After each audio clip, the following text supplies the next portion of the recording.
All the best అండి. ఇప్పుడు కొమ్ము శిరీష గారి ఏవి ప్లే చేయాల్సిందిగా కోరుతున్నాము.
ఇలా కోచింగ్ కి వెళ్తున్నారు, నేను వెళ్ళాలి, నేను స్టడీ హాల్కి పోయి చదువుకోవాలి అని చాలా ఇబ్బందిగా ఉండేది.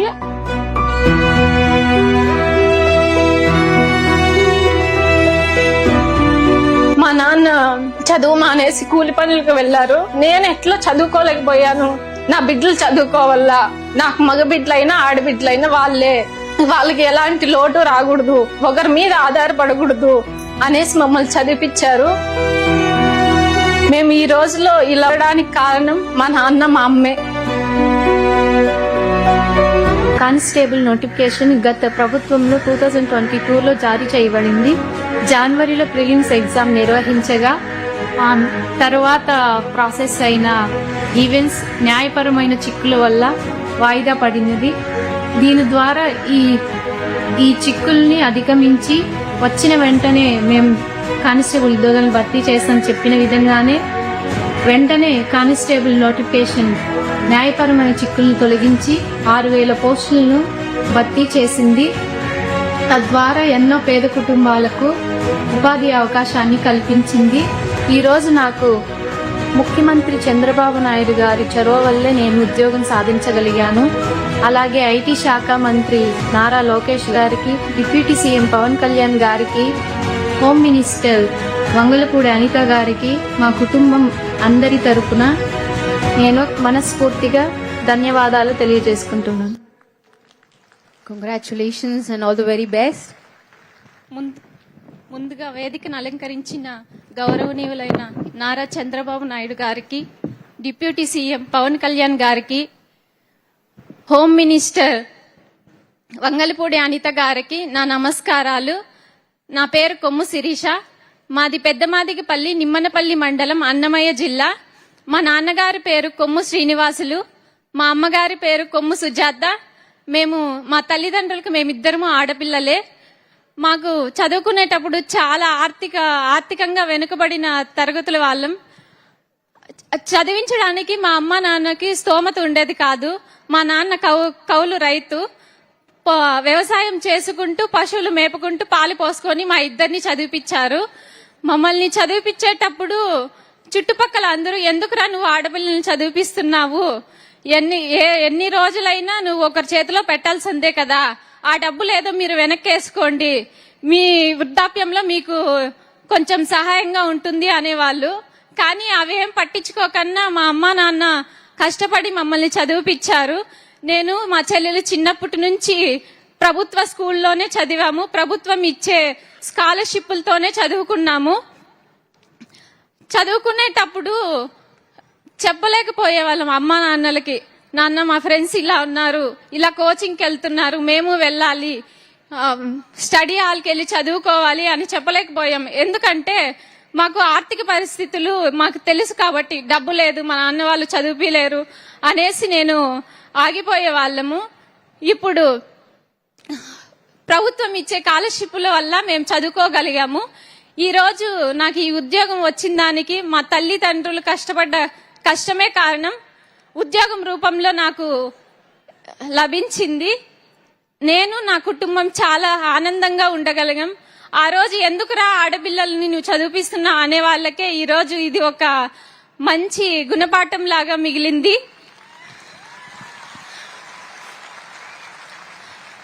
అన్నిటికీ సమాధానం మా నాన్న ఒకటే చెప్పాడు, ఆడబిడ్డలైనా మగబిడ్డలైనా నాకు వాళ్ళే.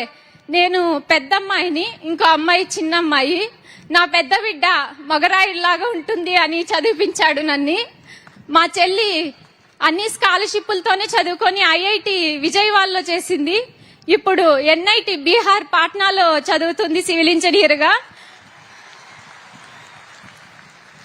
ఇన్ని కష్టాలని అధిగమించి వచ్చిన దానికి మా అమ్మ మా నాన్న కారణము. నేను ఉద్యోగం సాధించడానికి కూడా మా అమ్మ మా నాన్నే కారణము. ఇప్పుడు మాకు ఈ నియామక పత్రాలు అందజేస్తున్నందుకు గాను సీఎం సార్ గారికి ఆస్పిరెంట్స్ అందరి తరపున ధన్యవాదాలు తెలియజేసుకుంటున్నాను. Thank you sir.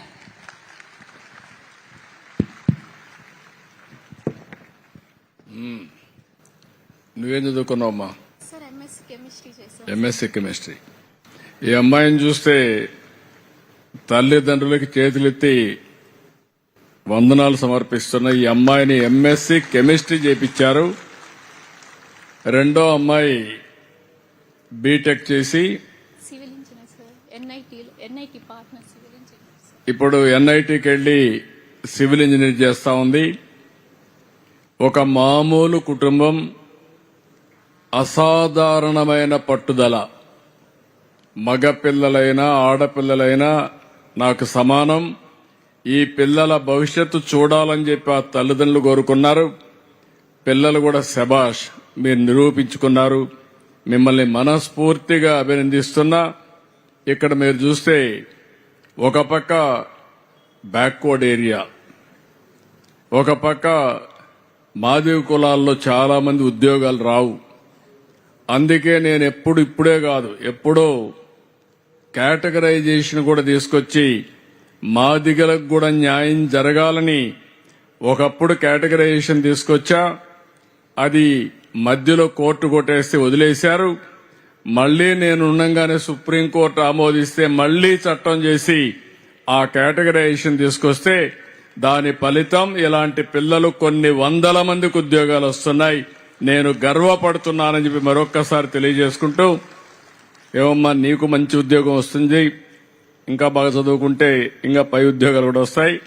మీ చెల్లెలు కూడా వెళ్లిపోతుంది, ఇద్దరు పెళ్లిళ్ళు చేసుకుని వెళ్లిపోతారు. మీ అమ్మా నాన్న కథ ఏంటి? ఖచ్చితంగా అమ్మ నాన్నలకు మేమే మగబిడ్డలను చదివిపించారు కాబట్టి మేము వాళ్ళకు అండగా ఉంటాం సార్. ఖచ్చితంగా. నమ్మకమేనా? అవును సార్. చేయకపోతే సార్ నేను పట్టుకుంటా ఎక్కడ ఉన్నా నిన్ను మళ్ళా. ఓకే, నమ్మకం కదా.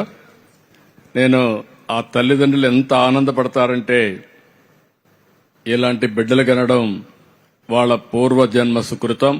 నేను గర్వపడుతున్నా. గట్టిగా చప్పట్లు కొట్టి అభినందించండి, ఆశీర్వదించండి. All the very best.